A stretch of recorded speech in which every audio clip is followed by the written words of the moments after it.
Y acá rescato algo en particular cuando hablamos de población en general y en estos aspectos vinculados a la fuerza y vinculados a la resistencia, es que hay una edad crítica que es la edad de la educación física primaria, donde ese factor neurotrófico del cerebro generado por ambos aspectos favorece el aprendizaje para el resto de la vida de ese sujeto, que los aprendizajes se vean facilitados por ese hecho, pero están vinculados con la intensidad, con la alta intensidad. Alta intensidad no significa que doña Rosa haga pliometría de 2 metros de altura, ¿no? La alta intensidad adecuada a las posibilidades de ese sujeto. Es interesante lo que decía Facu, porque todos estos estudios hoy por hoy lo que hacen es jerarquizar la educación física escolar, fundamentarla desde la importancia de la adquisición de habilidades y capacidades, o sea, niños y niñas que se muevan con una gran diversidad de patrones motores, pero también con una mejora de las capacidades físicas, que durante años, al menos en Argentina, estuvo demonizado.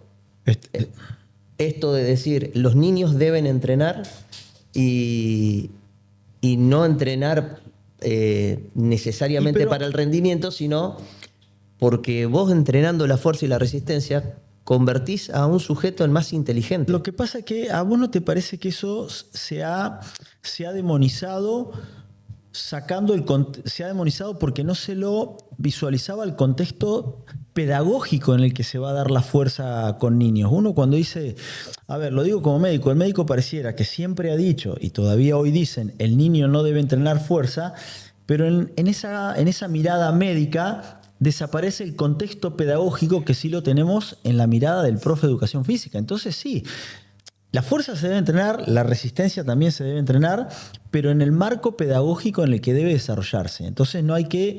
la mirada no tiene que ser tan abstracta como me parece que a veces está en muchos ámbitos. Y lo digo críticamente, en la medicina ocurre, ¿no? Bueno, Sí. no sé, Rodri, vos lo tenés más claro. 2014 sale la primera publicación de la Sociedad Argentina de Pediatría recomendando el entrenamiento de fuerza en niños para prevenir enfermedades metabólicas, para prevenir desbalances, obesidad, bueno, entre otras patologías infantiles. Y la única adversidad o el único efecto, digamos, en contra que tiene el entrenamiento de fuerza en los niños es su mala dosificación o supervisación de los profes. O sea, acá tiene que ver claramente la máxima responsabilidad es del profe, el docente que está a cargo de ese entrenamiento.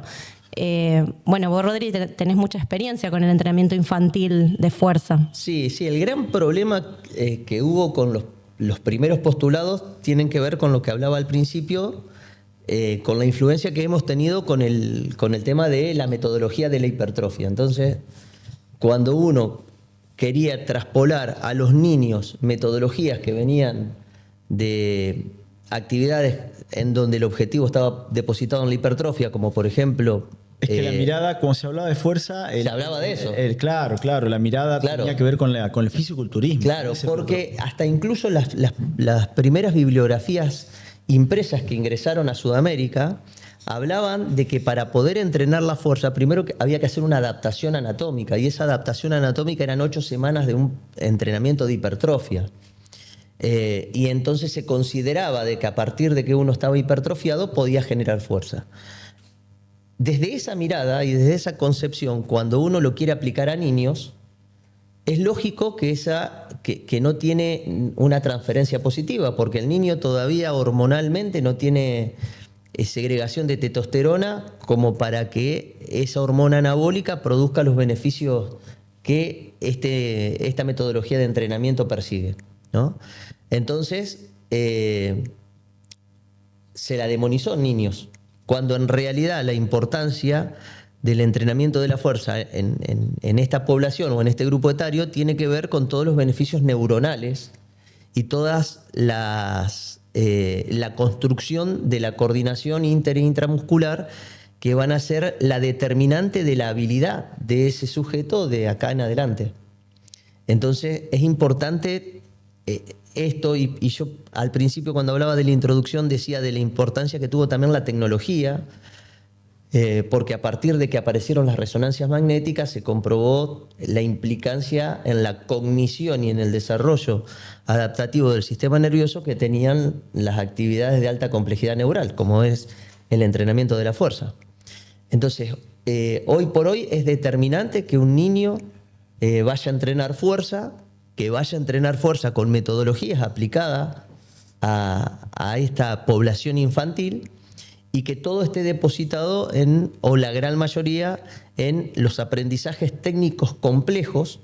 O sea, no tiene que aprender cosas fáciles, tiene que aprender cosas difíciles. Por eso se dice aprendizaje de técnicas complejas. Y la mirada en el desarrollo de la coordinación inter e intramuscular.